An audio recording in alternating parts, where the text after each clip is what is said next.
Chat Tales. Don't you wanna hear some Chat Tales? Digga digga bow wow. Hello, how you doing? Okay, so it's time for another Chat Tales, baby. Alright, so this one is from quite a while ago. Okay, so when I was 17, I got my first car, which was a Ford Ka or Ford car, whatever you want to call it. And this particular day, it was literally 3 weeks after picking the car up. It was a brand new Ka, straight out of Ivory, Ford. Yeah, lovely motor. It was silver, had top rims on it, had a nice spoiler, it had everything. It was the best Ka you could get at that time. Anyway, so yeah, so I'd only had the car 3 weeks. So I was going, I don't know where I was going, but I was going somewhere, and it was like out through Tufnell Park. So I went downstairs, jumped in my motor, drove out the estate, chucked a left onto Burley Road, went all the way down, and then you hit, when you turn right on start off Park Hill, and then that sort of attaches to this massive 5 or 6 exit sort of junction right at Tufnell Park. Anyway, so I started edging, because I was stuck there for ages waiting to get out, and you know what I mean, people just don't let you out. So I'm edging forward. I've come out, like, because the lights are just turning green for the road that I'm pulling into to go. So I'm just edging in, like trying to nudge my way in, like, and then cars usually end up just letting you in or whatever. So I'm pulling across the road, like, so obviously the back end of my motor is still in like the lane of the oncoming traffic or whatever. So there's this big dirty metal Volkswagen camper van thingamajigamy. They're actually quite nice, actually, if they're done up. Yeah, they're nice. Dan in Cornwall, Newquay, all the little surfer dudes have got them and stuff like that. And I think, yeah, anyway, they're nice. But this one wasn't. This one was a big chunk of dirty metal that needed a good old sweep. Anyway, so I'm there. I'm edging in, and the traffic's starting to move forwards because the lights have gone green. And then on the opposite side of the road coming towards us is this big dirty camper van. So when it gets to me, that if you sort of go to the left, you sort of go on to like the mouth of Burley Road, and you could have easily have got past me. But this person has just basically tried to get through the gap, and it was just nuts. As he's gone through, his van has hooked itself onto my rear bumper of my car, and they're only like plastic on Kas or whatever, some sort of molded resin, if you like. Anyway, so yeah, so it's going past me, and boom, it's hooked my bumper, and it's just pulled my complete bumper off the back of my car. Oh my god. And at this moment, it was just madness. And like, I know I should have got his number plate or whatever and done it, whatever. This car pulled my bumper off, and then he ain't pulled over to say sorry, or to, do you know what I mean, to swap insurance details or whatever you want to. He has just put his foot down and he's shot up down Park Hill, yeah. And I was sitting there and I didn't have a pen. Do you know what I mean? I had no way of taking his number plate down, and I wouldn't have remembered it and whatever. So he's shooting off up the hill, and I was just like, right, that's it. I pulled my handbrake up, whacked the hazard lights on, turned the key, like took the key out of the ignition so the car turned off. I jumped out of my car and I just started running up Dartmouth Park Hill. Oh my god, I was just like in the middle of the road like I was a car myself. So I'm running. I can see he's getting further and further away from me, and I was just thinking, God, man, I'm never going to catch this geezer, like, and I can't even see his silly little number plate either. And then to my luck, up where the Star pub is, like a load of cars have come off Chetwynd Road onto Dartmouth Park Hill, like, and created a big traffic jam.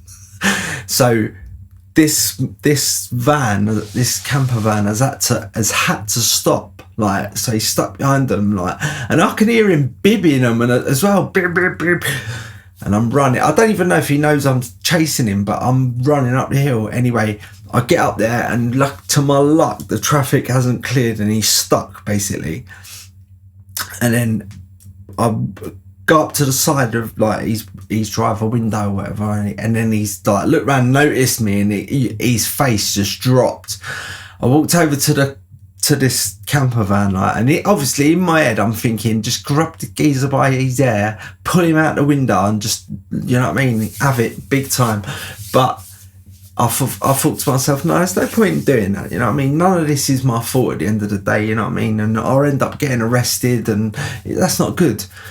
But I could see that the traffic was starting to clear, so I was thinking, God, if I say to him pull over, he ain't gonna pull over, he's just gonna be gone. So, quick thinking, I stuck my arm in his window and basically turned his van off with his key, pulled his key out of the ignition, and I had his key in my hand.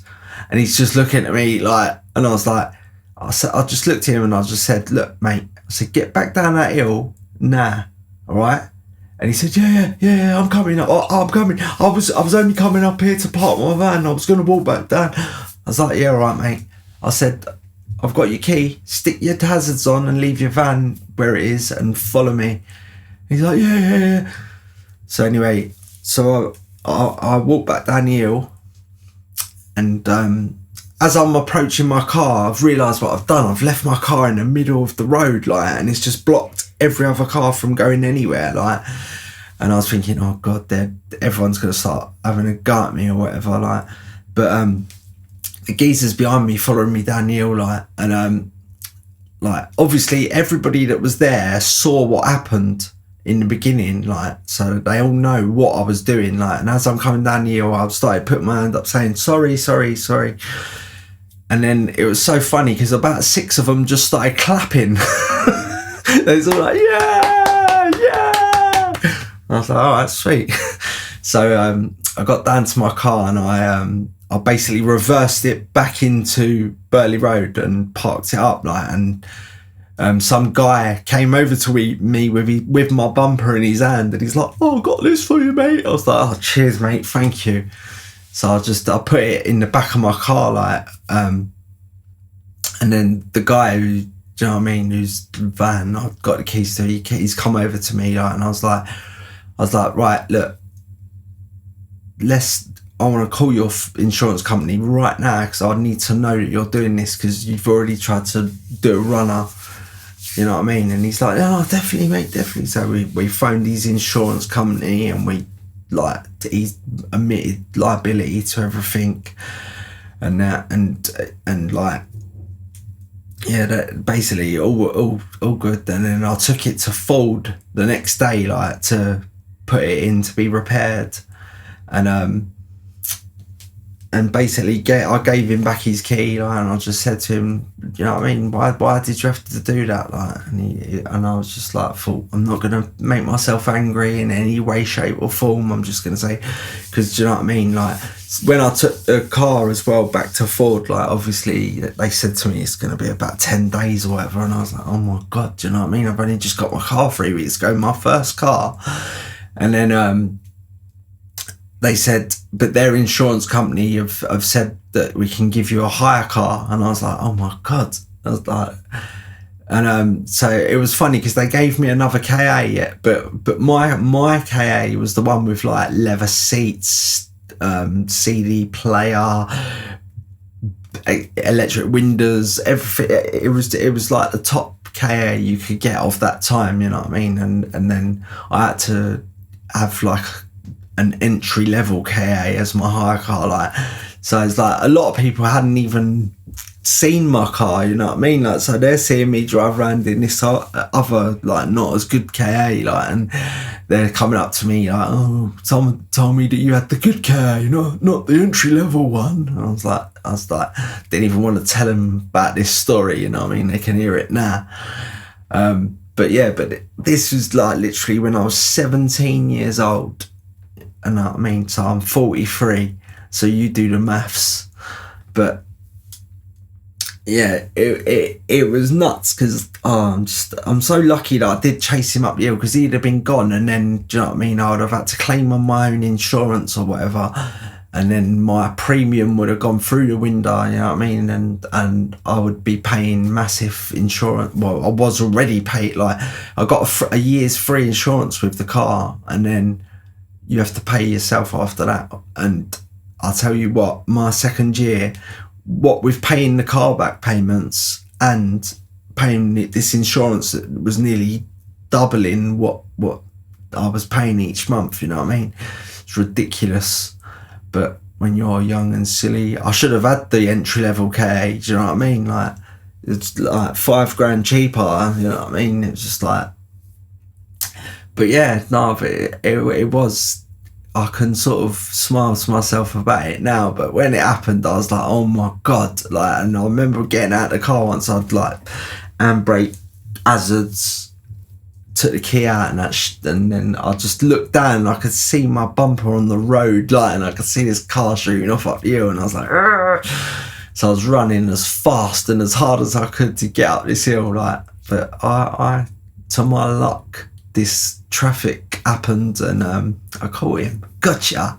But yeah, nutty. All right, well, yeah, that's another chap tale.